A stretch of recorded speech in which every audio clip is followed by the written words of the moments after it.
following the executive order ratified by Governor Akinwumi Ambode in 2016, which established the Lagos State Safeguarding and Child Protection Policy. The state government has commenced implementation. The executive order, which reiterates the importance and priority of the state government in protecting the lives of children, applies to all public and private institutions, schools, child-centered institutions, orphanages, and other child-related institutions located within the state. Speaking during a workshop organized to sensitize stakeholders on safeguarding the rights of the child, the coordinator, Domestic and Sexual Violence Response Team, Mrs. Titilola Vivo Adeniyi, made it known that the policy must be used wherever services are provided for children, and caregivers are mandated to adopt the policy. As part of our mandate and responsibility to implement the executive order, we will have at least 6 rotational multi-agency trainings, refresher courses, correspondent agencies,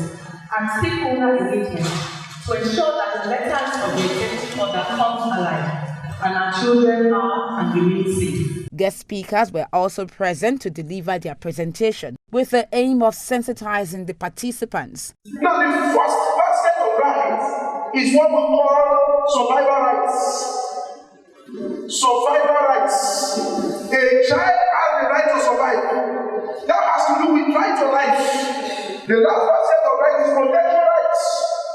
Protection rights talks about the fact that children must be protected from 4 major kinds of abuse. Please note, there are many abuses children can be exposed to. Number 1 is what we call physical abuse.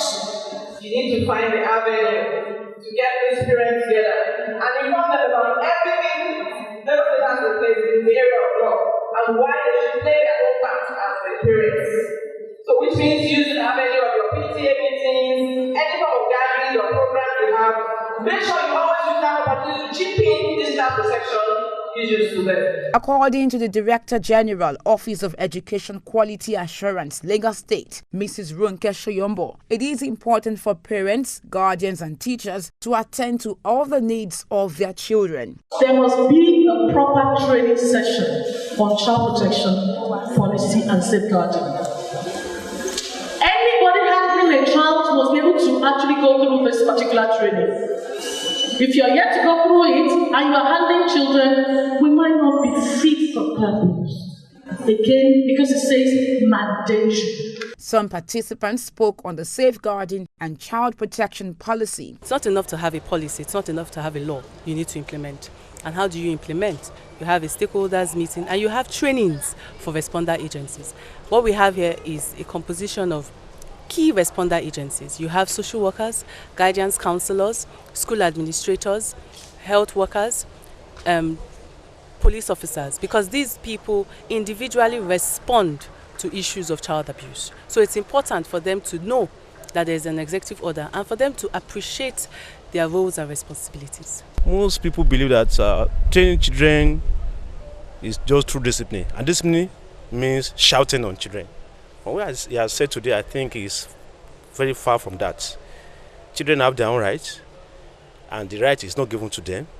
It's part of God-given thing, it's divine. It's a welcome development because we need to know what the law says about the protection of a child, and as we all live, we ought to, put ourselves in place of this law and make it work as it has come to stay. We actually have laws. We have the child rights law, which unfortunately has not been passed in many states. But we want to commend Lagos State, which has passed it into law. We have the Lagos State Child Rights Law has been passed into law since 2007. It is 10 years this year that we have the law, and they've been doing quite a lot. In this part of the world, we believe that rights of children are, is a European invention, American invention, that children don't deserve to have rights. But we think differently. We think that children have rights. Those rights are divine gifts. They are divine empowerment, they are divine enablement. All hands are on deck to do a lot of advocacy on child protection for our children. And schools are actually getting the awareness now that they have to take necessary precautions to make sure our children feel safe in their different schools. And so it is ongoing. To ensure the effectiveness of this policy, it behoves on all members of the society to play their part in protecting these children.